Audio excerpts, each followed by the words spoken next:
神舟23號乘組嘅張志遠亦即將首次進入太空。佢鼓勵年輕人喺追夢道路上腳踏實地，堅持熱愛，將個人夢想同祖國需要緊緊相連。今年40歲嘅張志遠曾經係一名優秀嘅空軍飛行員，佢喺2020年通過選拔，成為中國第3批預備航天員。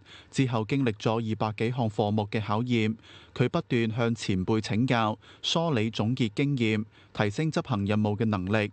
佢喺出征之前嘅記者會上，勉勵年輕人勇敢追求夢想。我們這一代航天員趕上了一個好時代，讓我們心有所向，夢有所成。當個人的努力是為了實現國家目標、人民期盼時，你就有了源源不斷的力量。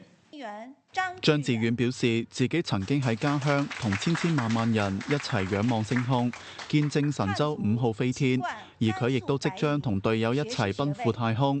佢以自身嘅經歷鼓勵青少年，只要心懷熱愛，永不言棄，就能夠到達屬於自己嘅星辰大海。鳳凰衛視綜合報導。